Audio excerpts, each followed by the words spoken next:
Assalamualaikum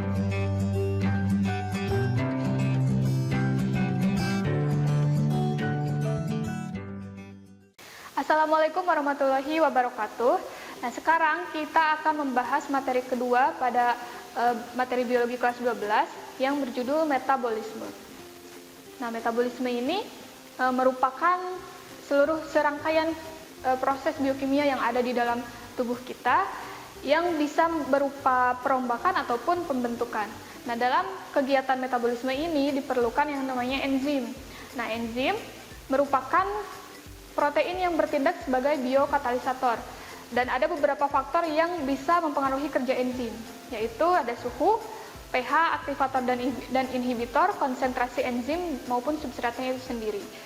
Jika suatu enzim berada pada suhu tertentu, maka ada yang bisa bertahan dan ada juga yang tidak, dan ini spesifik untuk salah satu enzim saja. Namun pada umumnya enzim ini memiliki batas optimum atau bisa bekerja dengan baiknya itu pada suhu 40 derajat Celcius. Kemudian untuk pH, enzim juga spesifik, ada yang memerlukan pH yang sangat tinggi, ada juga yang perlu pH yang sangat rendah seperti beberapa enzim dan juga sekret yang ada di dalam lambung kita. Nah, aktivator dan inhibitor ini juga sama mempengaruhi, dan konsentrasi enzim serta substrat itu juga mempengaruhi. Semakin besar konsentrasi enzim, maka akan semakin mempercepat kerja suatu metabolisme. Selanjutnya, sifat-sifat enzim.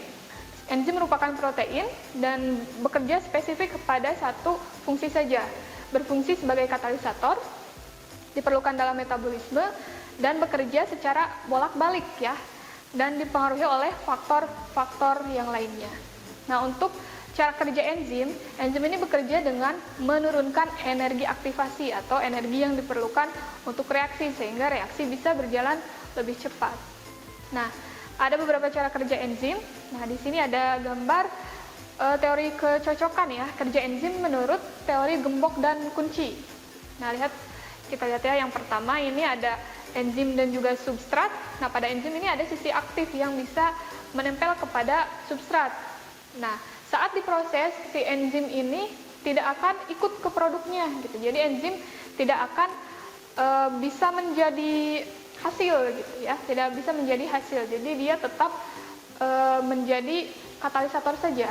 Nah, sedangkan untuk yang kedua, kerja enzim dengan kecocokan yang terinduksi. Jadi meskipun pada awalnya bentuknya tidak sama misalnya, tapi setelah melakukan penggabungan akan terjadi induksi yang akhirnya bisa bereaksi dengan baik gitu. Nah, selanjutnya adalah bagian atau pembagian dari metabolisme ini. Ada yang disebut sebagai katabolisme dan ada juga yang disebut sebagai anabolisme. Nah, katabolisme ini merupakan pembongkaran gitu ya, jadi penguraian. Katabolisme itu menguraikan molekul yang lebih besar menjadi molekul yang lebih kecil. Contohnya adalah pada respirasi, baik respirasi aerob maupun respirasi anaerob. Sedangkan untuk anabolisme merupakan metabolisme yang bertujuan untuk menyusun atau mengumpulkan atau sintesis ya, membuat suatu molekul yang lebih besar dari molekul-molekul yang lebih kecil. Contohnya adalah fotosintesis atau asimilasi.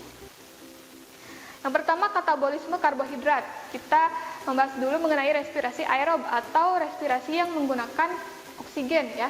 Sedangkan respirasi anaerob dia tidak memerlukan oksigen dan biasa kita sebut sebagai fermentasi. Ada fermentasi alkohol dan juga fermentasi asam laktat. Nah, untuk yang pertama, respirasi aerob itu terjadi pada diri kita juga, pada sel-sel yang ada di dalam tubuh kita. Ada 3 tahapan utama, yaitu glikolisis, siklus atau daur Krebs, dan juga sistem transport elektron. Nah, ini yang utamanya ya. Nah, bisa kita lihat secara ringkasnya, untuk respirasi aerob ini merupakan perombakan gula atau rumus kimianya seperti pada layar terlihat, yang dibantu oleh oksigen. Jadi si karbohidrat ini dibakar oleh oksigen sehingga menghasilkan karbon dioksida, air, dan juga energi. Nah, energi inilah yang digunakan untuk kita melakukan aktivitas. Nah, ini merupakan rangkaian ringkasan dari proses respirasi selular aerobik ya. Nah, kita lihat di sini glikolisis mengubah glukosa menjadi pirufat. Nah, ini terjadi di sitosol. Jadi di dalam sel, nah di bagian sitosolnya, di bagian luarnya gitu ya, di bagian dalam sel tapi tidak di dalam intinya.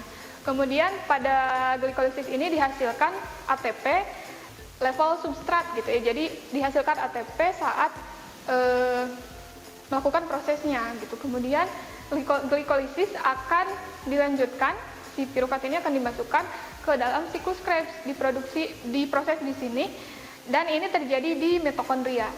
Nah, pada proses ini juga dihasilkan ATP.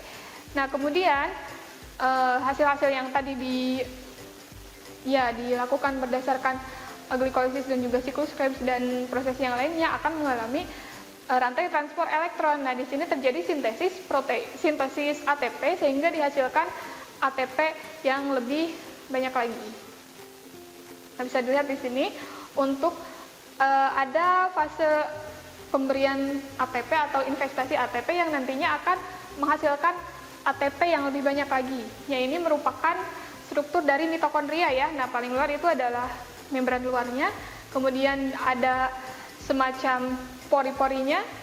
Nah, itu bisa masuk ke dalam matriks mitokondria. Nah, sehingga di sana terjadi proses ada yang namanya pertukaran atau rantai transport elektron. Nah, di sana juga ada yang namanya ATP sintase ya.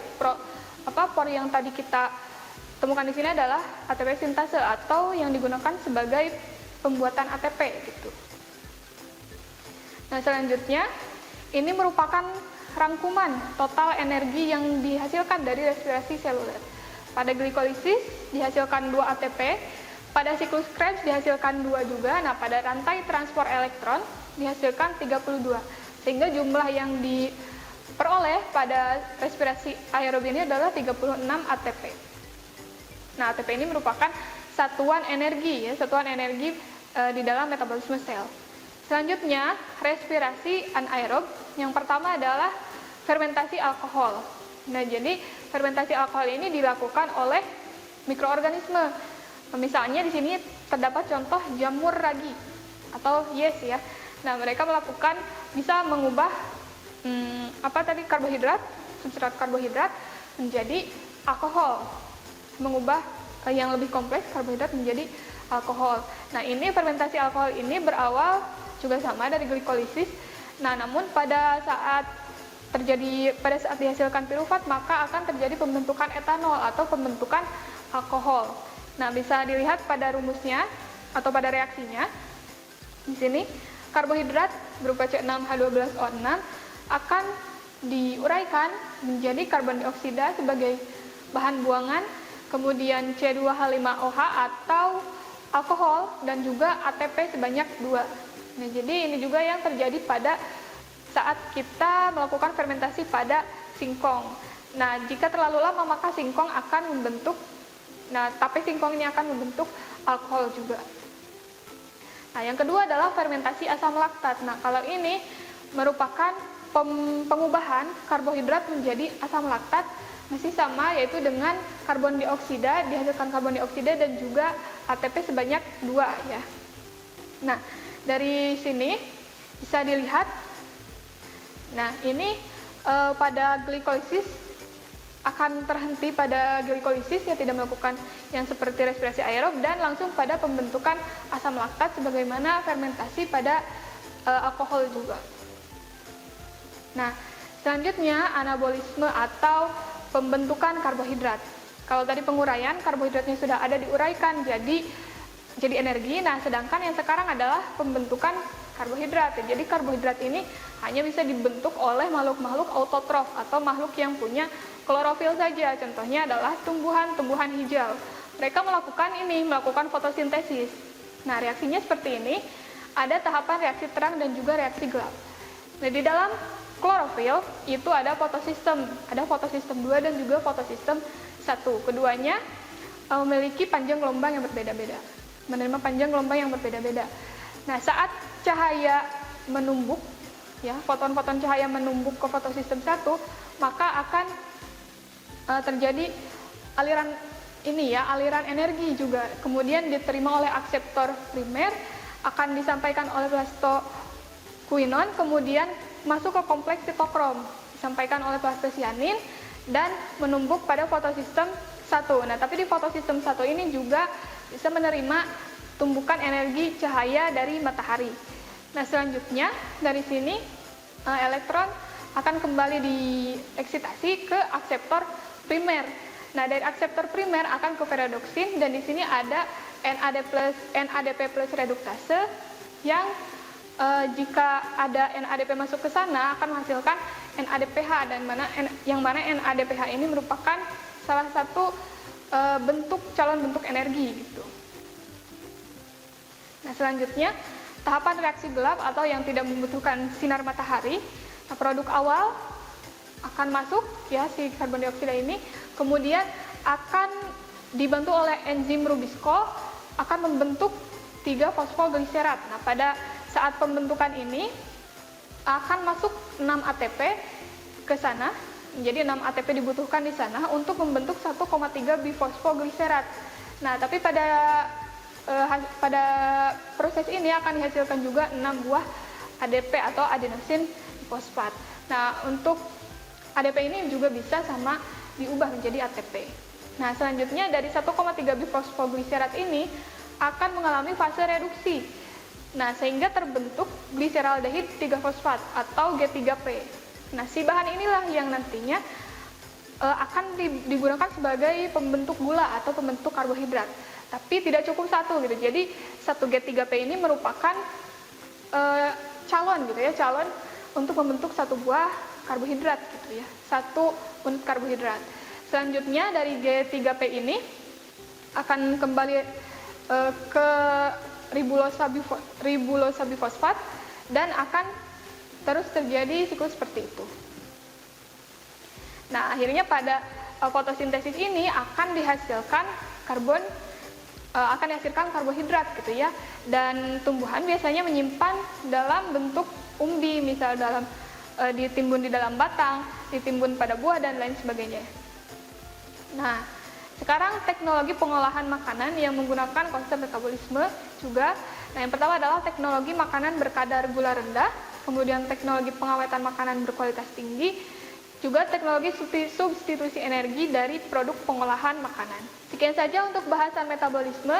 Terima kasih. Wassalamualaikum warahmatullahi wabarakatuh. Kunjungi sosial media lainnya seperti website kami di pkbmalfata.com, Facebook PKB Malfata Mananjaya, Instagram PKB Malfata _official. Dan terima kasih telah klik video ini.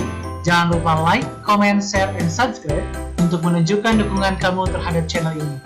Enjoy the video PKB Malfata.